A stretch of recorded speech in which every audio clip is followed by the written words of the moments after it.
Assalamualaikum warahmatullahi wabarakatuh, sahabat sekalian. Kita akan melihat secara santai saja data-data ataupun perbincangan masyarakat di Twitter.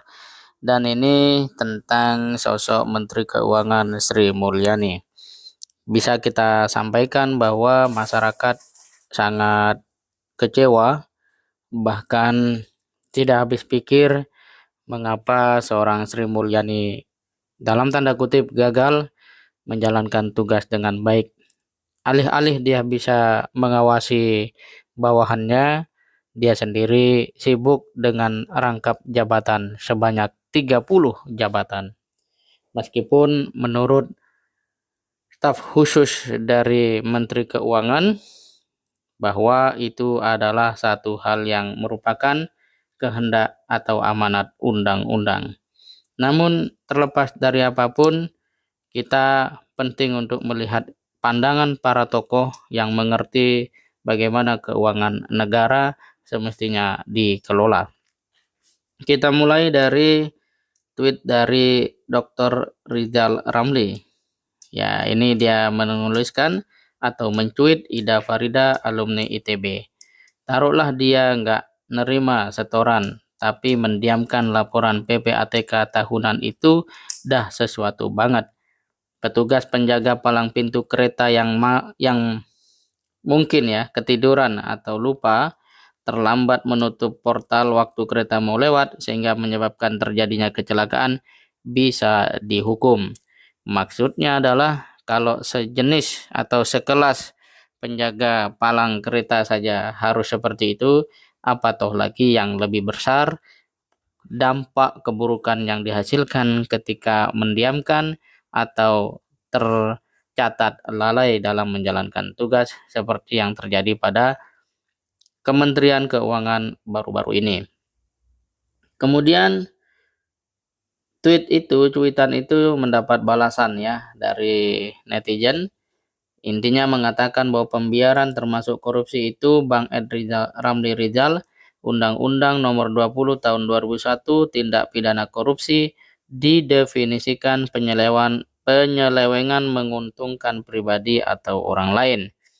Kemudian ada lagi yang menyambutkan, dan ketika baru ketahuan bahwa Jeng Sri sebagai pemimpin tidak bisa mengatasi anak buah yang menjual integritasnya, ya saat itulah gelar Menteri Keuangan terbaik dunia itu gugur dengan sendirinya, sekedar suara rakyat jelita.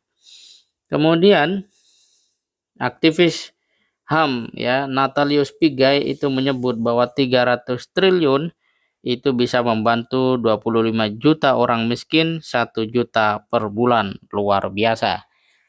Seandainya jiwa besar para pengemban amanah jabatan di negeri ini mengerti bahwa mereka ada pada posisi tersebut adalah dalam rangka mensejahterakan rakyat, maka 300 triliun itu sudah cukup untuk mengentaskan 25 juta orang miskin dalam 1 bulan. Padahal kita tahu angka kemiskinan tidak pernah turun secara sungguh-sungguh. Dia turun hanya ketika ada perubahan indikasi yang diubah-ubah dan kemungkinannya memang ada sebuah pengkondisian. Dan kita tahu bahwa pada akhirnya orang miskin di Indonesia selalu ada. Nah, lebih jauh ini kita lihat berita dari Gelora News bahwa Sri Mulyani rangkap 30 jabatan tetapi tidak langgar undang-undang. Kok bisa? Ya, itu silahkan sahabat baca di sana bahwa itu merupakan mandat dari undang-undang katanya, karena Menteri Keuangan adalah ex officio, sehingga siapapun Menteri Keuangannya dia pasti akan merangkap jabatan-jabatan itu. Yang menarik dari 30 jabatan rangkap itu tidak satupun ada gaji yang diterima Sri Mulyani. Jadi malah harus dibalik logikanya, kata staf khusus Menteri Keuangan itu, bahwa kok ada orang dengan 1 gaji tapi mau rangkap 30 jabatan. Nah, silakan dilihat dan diamati sendiri dan disimpulkan sendiri. Kemudian ada Mulyanto @pakmul63 itu memberikan sebuah penjelasan tentang penggelapan uang 300T bukan korupsi, tapi bisa jadi terkait korupsi. Mau tahu bedanya? Pemerintah jangan diam saja, harus ditindak tegas. Apakah beda daripada eh, korupsi dengan pencucian uang itu? Mari kita lihat sama-sama.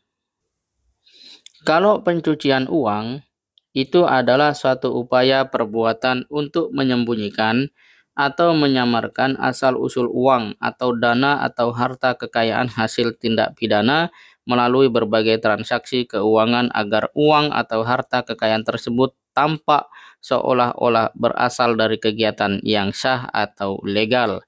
Korupsi adalah tindakan seseorang yang menyalahgunakan kepercayaan dalam suatu masalah atau organisasi untuk mendapat keuntungan pribadi. Nah, sahabat sekalian, itulah tadi ya perbedaan dari cuci uang dan korupsi. Sebenarnya kalau pencucian uang tuh sudah punya niat, tekad, bahkan mungkin ada sistem. Jadi posisinya atau bobotnya itu jauh lebih buruk dari korupsi ya. Karena ada kesepakatan, ada persekongkolan dan seterusnya. Dan tidak akan muncul ya praktek pencucian uang kalau hanya dilakukan oleh satu orang tanpa melibatkan orang lain. Dalam bahasa kriminal ada ungkapan bahwa ya perilaku seseorang atau sebuah tindakan kejahatan tidak selalu berdasarkan atau bersumber dari faktor tunggal. Ada banyak faktor yang mendukung pula. Nah, kemudian kalau kita lihat Republika.co.id itu punya judul, ternyata tindak tanduk RAT sudah terenduh sejak 2013. Captionnya adalah Kementerian Keuangan baru menerima laporan PPATK pada 2019. Ya, sudah cukup lama. Di saat yang sama, oposisi cerdas.com Mahfud MD 467 pegawai Kemenkeu diduga terlibat pencucian uang sejak 2009 hingga 2023. Nah, kembali pada definisi atau pengertian pencucian uang tadi ya kan, ada 467 pegawai, rentang waktunya 2009 hingga 2023. Betapa sangat besar kerusakan yang ditimbulkan oleh fakta-fakta ini. Dan Antoni Budiawan juga memberikan caption pada YouTube-nya yang bisa dilihat sendiri oleh sahabat kalian. Skandal di Kemenku terbuka, pendapatan negara dikorupsi kolektif, membuat pajak PPN dinaikkan, subsidi dipangkas, harga BBM naik, tarif listrik naik, rakyat miskin bertambah, bersihkan Direktorat Pajak dan Kemenku dari korupsi, amankan penerimaan negara.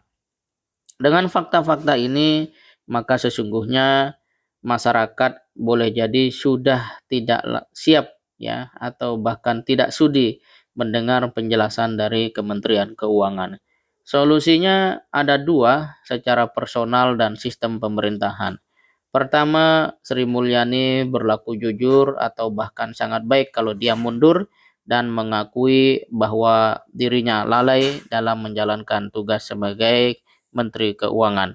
Di sisi yang lain, Presiden Jokowi harus mengambil tindakan mengingat fakta yang menganga di ruang publik ini betul-betul sulit untuk dibantah, apalagi sekedar dengan upaya-upaya naratif yang pada akhirnya membuat masyarakat semakin tidak percaya. Kalau Presiden Jokowi tidak mengambil tindakan, maka logikanya bisa diartikan bahwa tindakan Sri Mulyani itu disetujui. Semoga bermanfaat. Assalamualaikum warahmatullahi wabarakatuh.